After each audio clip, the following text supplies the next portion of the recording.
Hola, ¿qué tal? Buenas tardes. Espero te encuentres excelentemente bien a pesar de las situaciones, a pesar de todo. Y pues hoy vamos a estar hablando de un tema que es controversial, es un tema que a veces ha sido malentendido, que no entendemos mucho al respecto, es un tema que no nos gusta, que no nos encanta, pero también es un tema que vemos a lo largo y a través de toda la escritura. Y hoy vamos a hablar del sufrimiento.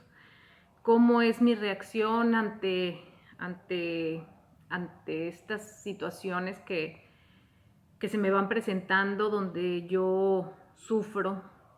Y, y vamos a verlo como siempre a través de la escritura. ¿Qué es lo que dice la escritura acerca del sufrimiento? Así que te pido que oremos y que pongamos este tiempo delante de Dios para que Él nos pueda mostrar las verdades acerca de, este, de este tema.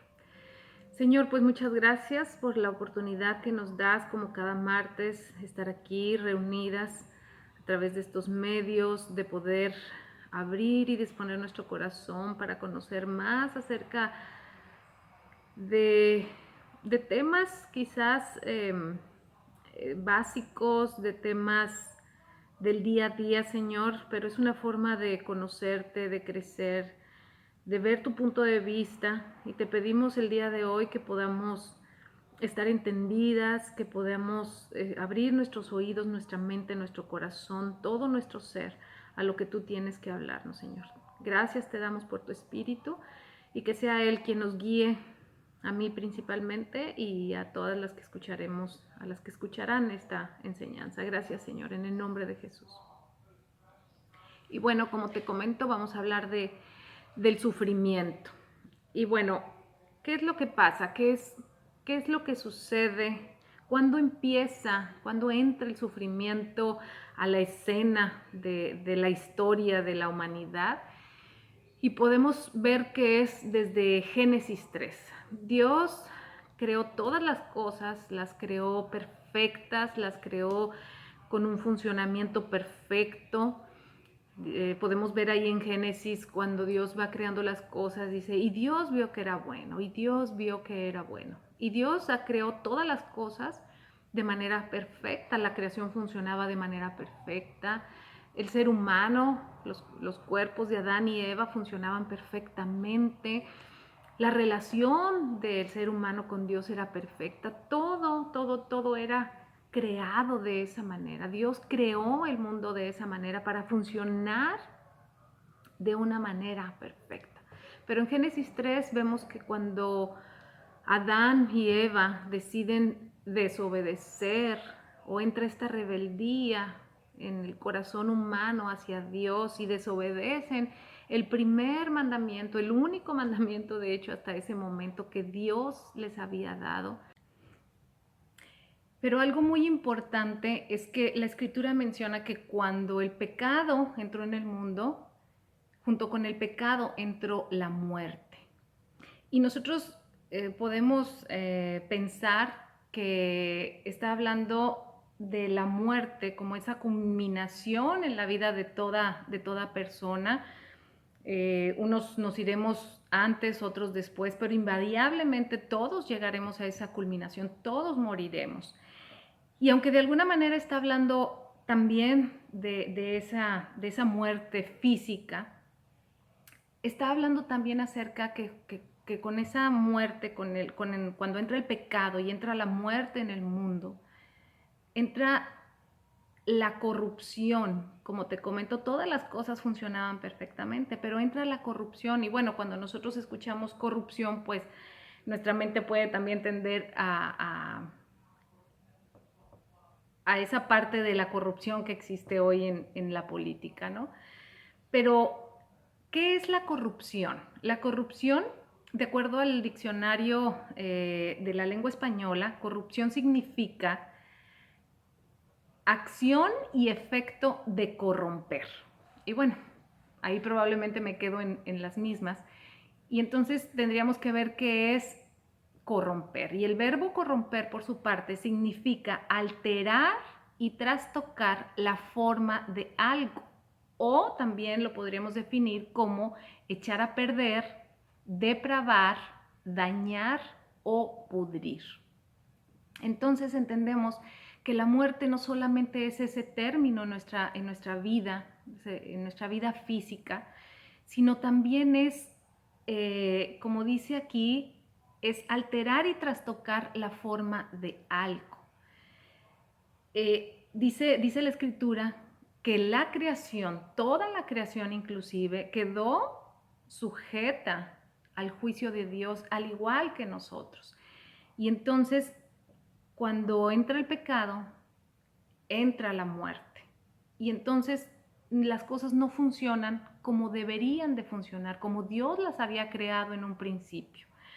De hecho, la Biblia describe la muerte como la reafirmación de que algo ha cambiado en el orden creado por Dios. Las cosas ya no funcionan como deberían de funcionar. Y entonces, tristemente, en el mundo podemos entender que hay mal y sufrimiento a raíz del pecado, a consecuencia del pecado. Entonces, como creyentes, tampoco podemos tener la expectativa de que no vamos a sufrir, porque cuando nosotros estamos pasando por una situación complicada, de dolor, de sufrimiento, podemos caer en la tentación de preguntar, bueno, ¿y dónde está Dios? ¿Por qué a mí? Y entonces, más que preguntarle a Dios, a veces cuestionamos a Dios. Y a veces también tendemos a asociar el sufrimiento con que no estamos en la voluntad de Dios, o a veces vamos mucho más allá y hasta cuestionamos la existencia de Dios. ¿Por qué? Porque para nuestra mente a veces es complicado poder asociar la existencia del mal o del sufrimiento y la existencia de Dios, porque esas dos cosas como que nuestra mente no las podemos conciliar, porque nosotros decimos, bueno, o Dios es todopoderoso o Dios es amor. Porque bueno, si Dios es todopoderoso, entonces Él debería de poder quitar todo el mal, el sufrimiento, de no permitir todas esas cosas. O podemos decir, bueno, entonces si Dios es amor, si Dios es bueno, entonces no es todopoderoso para poder quitar todo el mal, el sufrimiento que hay en esta vida, en este mundo. Y no porque nosotros no podamos entender el por qué Dios permite el sufrimiento, un sufrimiento que a veces nosotros no podemos entender, un sufrimiento sin sentido, o lo permiten ciertos grupos vulnerables, no porque nosotros no podamos entender eso, nosotros podemos cuestionar a Dios. Eso sería más bien orgullo de parte de nosotros o falta de confianza en Él. Y entonces podemos caer en el que Dios nos tiene que explicar o nos tiene que hacer entender el por qué Él permite el sufrimiento. Y bueno, una persona sana espiritualmente es aquella persona que su vida está centrada en la palabra de Dios. Y como te comentaba, el sufrimiento es algo que vemos a través de toda la Escritura. Simplemente el mismo Jesús es mencionado en la Escritura como el siervo sufriente. Jesús sufrió sus últimos años, sus últimos momentos fueron de gran sufrimiento. Y los grandes hombres de Dios que podemos encontrar en la Escritura sufrieron, hombres como Abraham, como David, Job, el mismo Pablo, hombres que amaban a Dios, tuvieron una vida en la cual sufrieron. Y yo el día de hoy quiero darte 8 razones que podemos encontrar en la Escritura del por qué sufrimos. Y la primera es que Dios utiliza el sufrimiento para llevarnos a sus pies. Quizás no es el común denominador, no podemos decir que todos llegamos de esta manera, porque Dios es soberano y puede hacerlo de la manera que a Él le plazca, pero muchos de nosotros llegamos a los pies de Cristo a través del sufrimiento. Y ahí en 2 de Corintios, capítulo 7, verso 10, acompáñame, y dice de esta manera: pues la clase de tristeza que Dios desea que suframos nos aleja del pecado y trae como resultado salvación. No hay que lamentarse por esa clase de tristeza, pero la tristeza del mundo a la cual le falta arrepentimiento resulta en muerte espiritual. Dios permite el sufrimiento, como dice aquí, como dice la Escritura, como dice Pablo, y esa clase de sufrimiento, esa clase de tristeza que Dios permite, que Dios desea que nosotros pasemos, es con la única intención de llevarnos también a sus pies, de entender cuán dependientes somos de Él, que no podemos salvarnos por nosotros mismos, y entonces, al entender todas estas cosas, produzca en nosotros esa salvación, ese arrepentimiento, y pueda terminar en salvación. Entonces, la primera cosa es que Dios utiliza el sufrimiento para llevarnos a sus pies. La segunda es que Dios utiliza el sufrimiento o aprovecha el sufrimiento para formar un carácter en nosotros. Nosotros, cuando llegamos a Cristo, dice que se produce en nosotros un nuevo nacimiento. Y entonces, así como en lo natural nosotros a través de nuestra vida vamos formando un carácter, pues en lo espiritual es de la misma manera. Dios va formando un carácter en nosotros, pero Él aprovecha y utiliza el sufrimiento para formar ese carácter en nosotros. Ahí en Salmo 119, el salmo más largo de la Escritura, y el cual se concentra de alguna manera en hablar acerca precisamente de los mandamientos de Dios, de las ordenanzas, de su palabra, y se concentra más que nada en esto, y se cree que David fue el que escribió este salmo a raíz pues de toda la persecución que él sufrió y de todas estas cosas. Y ahí en el Salmo 119, verso 71, dice: el sufrimiento me hizo bien porque me enseñó a prestar atención a tus decretos. De alguna manera el sufrimiento nos lleva a ese punto en el que prestamos atención, en el que observamos la palabra de Dios, y aquí el salmista está admitiendo que le hizo sufrir bien, que le hizo bien sufrir para prestar atención a los mandamientos de Dios, a las ordenanzas de Dios. Y ahí en Santiago podemos ver también cómo las pruebas nos ayudan a formar nuestro carácter, nos ayudan a madurar. Y Santiago lo expresa de esta manera. Y en Santiago capítulo 1, versos 2 al 4, dice: amados hermanos, cuando tengan que enfrentar cualquier tipo de pruebas, considérenlo como un tiempo para alegrarse mucho, porque ustedes saben que siempre que se pone a prueba la fe, la constancia tiene una oportunidad para desarrollarse. Así que dejen que crezca, pues una vez que su constancia se haya desarrollado plenamente, serán perfectos y completos y no les faltará nada. Nosotros, cuando nacemos de nuevo, entramos en un proceso, en un proceso de santificación. Y la idea es que lleguemos a la estatura del varón perfecto, que lleguemos a madurar. Y aquí es lo que Santiago nos está queriendo decir, que esas pruebas hacen que nuestra fe madure, hacen que nuestro carácter se fortalezca, que lleguemos a ser perfectos. Esa es la idea de la santificación, de este proceso de santificación en el cual nosotros entramos cuando nos rendimos a los pies de Cristo. Entonces, Dios utiliza el sufrimiento para formar nuevamente un carácter en nosotros y que aquellas cosas que se van presentando nos ayuden a madurar más que a caer, que nos ayuden a madurar y ser más fuertes en el Señor. Número 3, el sufrimiento nos ayuda a mantenernos útiles. Cuando hace 15 días, martes pasados, Anita nos hablaba acerca de la humildad y del orgullo.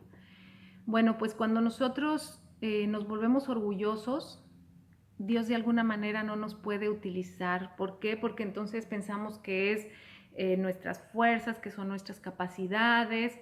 Y entonces Dios lo que hace es a través muchas veces del sufrimiento, quita ese orgullo y entonces nos mantiene útiles, nos ayuda a mantenernos útiles. Acompáñame ahí a 2 Corintios 12 y sé que seguramente es un pasaje que conoces.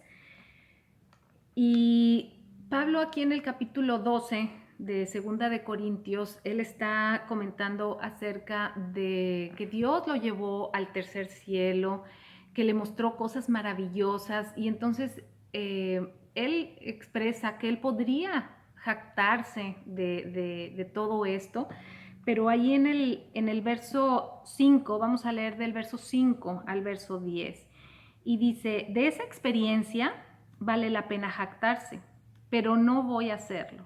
Solamente me jactaré de mis debilidades. Si quisiera jactarme, no sería ningún necio al hacerlo porque estaría diciendo la verdad. Pero no lo haré porque no quiero que nadie me atribuya méritos más allá de los que puedan verse en mi vida u oírse en mi mensaje. Aún cuando he recibido de Dios revelaciones tan maravillosas. Así que, dice, para impedir que me volviera orgulloso, se me dio una espina en mi carne, un mensajero de Satanás para atormentarme e impedir que me volviera orgulloso. En 3 ocasiones distintas le supliqué al Señor que me la quitara. Cada vez Él me dijo, mi gracia es todo lo que necesitas, mi poder actúa mejor en la debilidad. Así que ahora me alegra jactarme de mis debilidades para que el poder de Cristo pueda actuar a través de mí. Es por eso que me deleito en mis debilidades y en los insultos, en privaciones, persecuciones, dificultades, que sufro por Cristo, pues cuando soy débil, entonces soy fuerte. Vemos que es una manera en que Dios mantuvo en humildad a Pablo.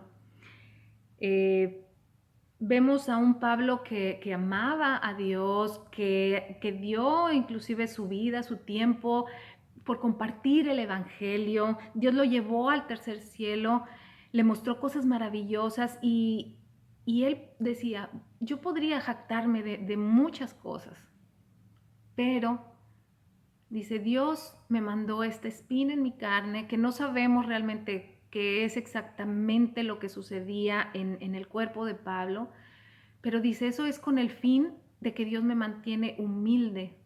Y entonces dice que el poder de Dios se puede manifestar mejor en la debilidad. Otra cosa entonces, como vemos, que Dios utiliza el sufrimiento para mantenernos útiles. Si nos llenamos de orgullo, Dios no nos puede utilizar de la mejor manera. Número 4, que podamos dar testimonio a otros de que Dios es un Dios real, un Dios verdadero, un Dios vivo, porque cuando todo va bien, todos podemos decir que Dios es bueno, que Dios nos cuida, que Dios nos prospera, que Dios, pero cuando las cosas no van tan bien, cuando estamos en un proceso, en una prueba, cuando estamos sufriendo, entonces, como te digo, tendemos hasta cuestionar la existencia de Dios. Y el sufrimiento es un testimonio a otros. Ahí mismo acompáñame en 2 Corintios, pero un poquito más atrás, en el capítulo 4, y quiero leerte de los versos del 8 al 12. Y dice, por todos lados nos presionan las dificultades, pero no nos aplastan. Estamos perplejos, pero no caemos en la desesperación. Somos perseguidos, pero nunca abandonados por Dios. Somos derribados, pero no destruidos. Mediante el sufrimiento, nuestro cuerpo sigue participando de la muerte de Jesús para que la vida de Jesús también pueda verse en nuestro cuerpo. Es cierto, vivimos en constante peligro de muerte porque servimos a Jesús para que la vida de Jesús sea evidente en nuestro cuerpo que muere. Así que vivimos de cara a la muerte, pero esto ha dado como resultado vida eterna para ustedes. Cuando la gente veía que Pablo sufría de esta manera, pero que él se mantenía fuerte, que se mantenía firme, él mismo lo afirma, dice, pero esto ha dado como resultado vida eterna para ustedes. Es un testimonio a otros cuando nosotros sufrimos bien, cuando nosotros en esos tiempos de prueba depositamos verdaderamente nuestra confianza en Dios, damos testimonio a otros de que Dios es un Dios verdadero. Los mismos apóstoles nos dan testimonio de cómo ellos, todos ellos, incluido Pablo, dieron su vida porque casi todos murieron de una manera muy fuerte, sufrieron persecución y sin embargo ellos murieron dando testimonio de que Dios era un Dios verdadero. El sufrimiento da testimonio a otros, el sufrimiento en nuestras vidas da testimonio a otros de que Dios es un Dios real. Número 5. El sufrimiento nos ayuda a aprender a consolar a otros. Creo que no hay mejor cosa que podamos escuchar cuando estamos pasando por un tiempo difícil, que alguien se acerque y nos diga, yo te entiendo, yo sé por lo que estás pasando, y nos dé palabras de ánimo, que nos dé ese consuelo que puede provenir de una persona que ha pasado una situación similar. Ahí mismo en 2 Corintios, pero un poquito más para atrás, en el capítulo 1, te voy a leer los versos del 3 al 7. Y dice, toda la alabanza sea para Dios, el Padre de nuestro Señor Jesucristo. Dios es nuestro Padre misericordioso y la fuente de todo consuelo. Él nos consuela en nuestras dificultades para que nosotros podamos consolar a otros. Cuando otros pasen por dificultades, podremos ofrecerles el mismo consuelo que Dios nos ha dado a nosotros, pues cuanto más sufrimos por Cristo, tanto más Dios nos colmará de su consuelo por medio de Cristo. Aún cuando estamos abrumados por dificultades, es para el consuelo y la salvación de ustedes, pues cuando nosotros somos consolados, ciertamente los consolaremos a ustedes. Entonces podrán soportar con paciencia los mismos sufrimientos que nosotros. Tenemos la plena confianza de que al participar ustedes de nuestros sufrimientos, también podrán tener parte del consuelo que Dios nos da. Como vemos, Dios, dice, es la fuente de todo consuelo y Él primeramente nos consuela a nosotros, pero también nos ayuda entonces a aprender a consolar a otros cuando estén pasando por una situación similar. Número 6, como disciplina. Yo he mencionado en varias ocasiones también este pasaje en Hebreos 12, donde Dios nos habla acerca de la disciplina que Él ejerce para aquellos que somos sus hijos. Así como nosotros disciplinamos a nuestros hijos, Dios también nos disciplina a nosotros, pero porque nos ama. Y entonces Dios utiliza también ese sufrimiento o esas situaciones en nuestra vida como disciplina. Hebreos 12, del 5 al 8, dice, ¿acaso olvidaron las palabras de aliento con la que Dios les habló a ustedes como a hijos? Él dijo, hijo mío, no tomes a la ligera la disciplina del Señor y no te des por vencido cuando te corrige, pues el Señor disciplina a los que ama y castiga todo al que recibe como hijo. Al soportar esta disciplina divina, recuerden que Dios los trata como a sus propios hijos. ¿Acaso alguien oyó hablar de un hijo que nunca fue disciplinado por su padre? Si Dios no los disciplina a ustedes como lo hace con todos sus hijos, quiere decir que ustedes no son hijos verdaderamente, sino ilegítimos. Es otra forma o es otra razón por la cual nosotros a veces sufrimos, como disciplina. Cuando nosotros verdaderamente no estamos en la voluntad de Dios, pues Dios nos disciplina y nos trae nuevamente al camino. Número 7 es el fruto también de querer vivir una vida en sumisión a Dios. Y ahí en segunda de Timoteo, Pablo lo expresa de esta manera. Acompáñame ahí a segunda de Timoteo 3, porque recordemos que, como te comentaba al principio, las cosas no funcionan como deberían de funcionar. Entonces, muchas veces recordemos que vamos contra la corriente.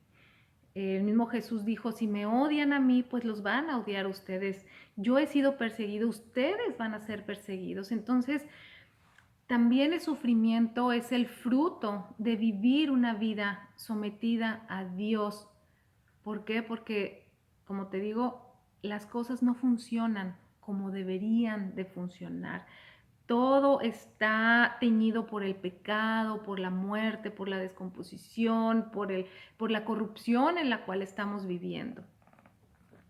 Y ahí en 2 de Timoteo 3, los versos del 10 al 12, Pablo lo expresa perfectamente bien de esta manera. Y le dice, pero tú, hablándole a Timoteo, sabes muy bien lo que yo enseño y cómo vivo y cuál es el propósito de mi vida. También conoces mi fe, mi paciencia, mi amor y mi constancia. Sabes cuánta persecución y sufrimiento he soportado y cómo fui perseguido en Antioquía, Iconio y Listra. Pero el Señor me rescató de todo eso. Es cierto, y todo el que quiera vivir una vida de sumisión a Dios en Cristo Jesús sufrirá persecución. Podemos darnos cuenta que es el fruto de la piedad, el fruto de querer vivir una vida de sumisión a Dios, porque vamos contra corriente, vamos en contra de lo que el mundo está diciendo. Número 8, el sufrimiento nos ayuda a depositar total y absolutamente nuestra confianza en Dios y depender de Dios.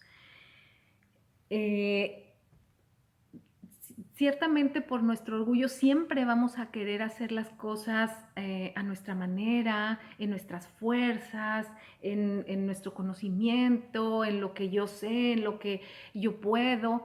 Pero Dios nos quiere llevar a una confianza y una dependencia a Él. Es una forma de manifestar nuestro amor y precisamente eso, que confiamos en Él.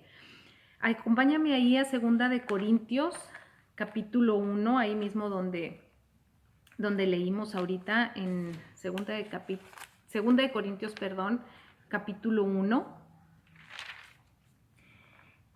Te voy a leer del verso del 8 a 10 y este es un pasaje que me ha acompañado muchas veces y al cual yo vuelvo y lo vuelvo a leer y veo que es algo que tengo que seguir aprendiendo porque, como te digo, en nuestro orgullo volvemos a caer en yo puedo, yo sé.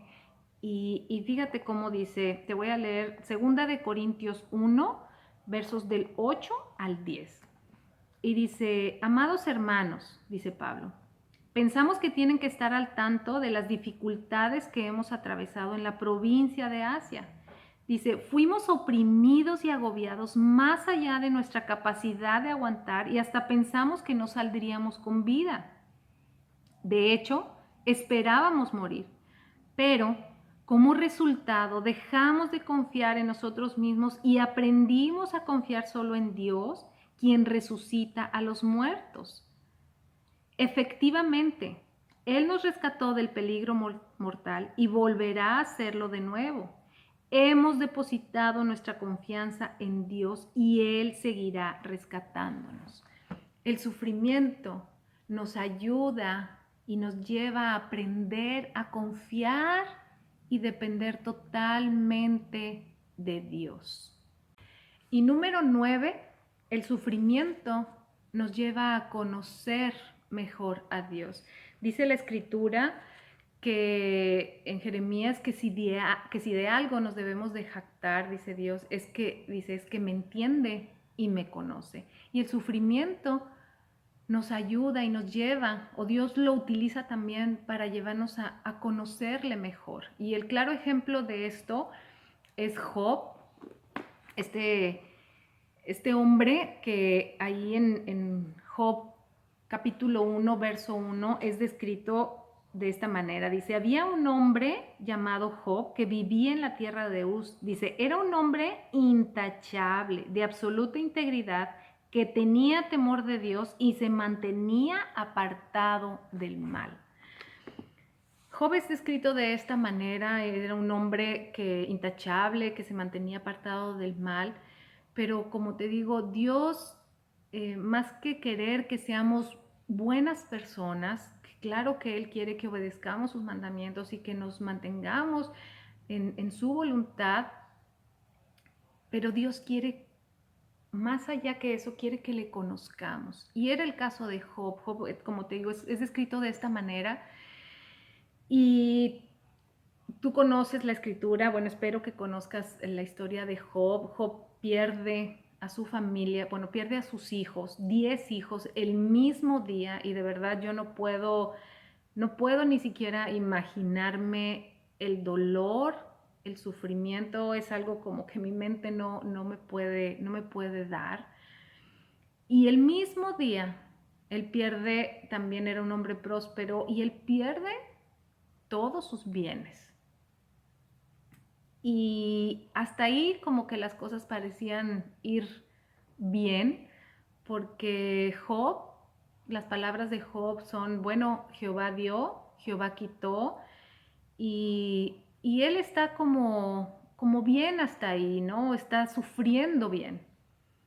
Pero cuando Dios permite que bajo su consentimiento que Satanás toque la vida de Job en su salud, entonces ahí como que ya Job empieza como que no a entender muy bien qué es lo que está pasando, y de alguna manera empieza a demandar una explicación de Dios de por qué su sufrimiento, si él era un hombre recto, un hombre intachable. Y bueno, conoces, creo, la historia de estos amigos de Job que querían encontrar también un porqué, un pecado que estuviera por ahí, y como que no entienden mucho por qué estaba Job sufriendo de esa manera. Y después de varias conversaciones y varias situaciones con los amigos de Job, y Job, como te digo, queriendo demandar probablemente ya, no simplemente preguntar, sino cuestionar a Dios por qué del sufrimiento que él estaba pasando. Ahí en el capítulo 38, quiero leerte los primeros versos. Y ahí en el capítulo 38 dice, entonces el Señor respondió a Job desde el torbellino, ¿quién es este que pone en duda mi sabiduría con palabras tan ignorantes? Prepárate, muestra tu hombría, porque tengo algunas preguntas para ti y tendrás que contestarlas. ¿Dónde estabas tú cuando puse los cimientos de la tierra? Dímelo, ya que sabes tanto. ¿Quién decidió sus dimensiones y extendió la cinta de medir? Y bueno, si tú sigues leyendo el capítulo 38, el capítulo 39, Dios hace una serie de preguntas a Job que realmente es para quedarte impactado del orgullo que nosotros podemos tener cuando cuestionamos a Dios. Y son una serie de preguntas que lógicamente pues no tienen respuesta, y que hicieron ver a Job lo pequeños realmente que somos ante un Dios tan grande, tan poderoso, tan sabio, tan justo. Y ahí en el capítulo 40, Dios le vuelve a decir a Job, ¿todavía quieres discutir con el Todopoderoso? ¿Tú criticas a Dios, pero tienes las respuestas? Entonces Job respondió al Señor, no soy nada, ¿Cómo podría yo encontrar las respuestas? Me tapé la boca con la mano. Ya hablé demasiado. No tengo nada más que decir. Luego el Señor respondió a Job desde el torbellino: prepárate, muestra tu hombría porque tengo algunas preguntas para ti y tendrás que contestarlas. ¿Pondrás en duda mi justicia y me condenarás solamente para probar que tienes razón? ¿Acaso eres tan fuerte como Dios? Y bueno, vienen otra serie de cuestionamientos, de preguntas, de afirmaciones que Dios le hace a Job para realmente hacerle ver y hacernos ver que nosotros no podemos cuestionar a Dios. Nosotros no podemos querer exigir de Dios respuestas porque Él es el Dios todopoderoso. Es un Dios justo, un Dios perfecto, un Dios santo, un Dios lleno de amor. Es todas esas cosas juntas y al mismo tiempo. Y quiero leerte ahí en el capítulo 42 de Job lo que dice también en los primeros versos. Te voy a leer los versos del 1 al 6 solamente. Dice: entonces Job respondió al Señor: sé que todo lo puedes y que nadie puede detenerte. Tú preguntaste: ¿quién es este que pone en duda mi sabiduría con tanta ignorancia? Soy yo, y hablaba de cosas sobre las que no sabía nada, cosas demasiado maravillosas para mí. Tú dijiste: escucha y yo hablaré. Tengo algunas preguntas para ti y tendrás que contestarlas. Hasta ahora solo había oído de ti, pero ahora te he visto con mis propios ojos. Me retracto de todo lo que dije y me siento en polvo y ceniza en señal de arrepentimiento.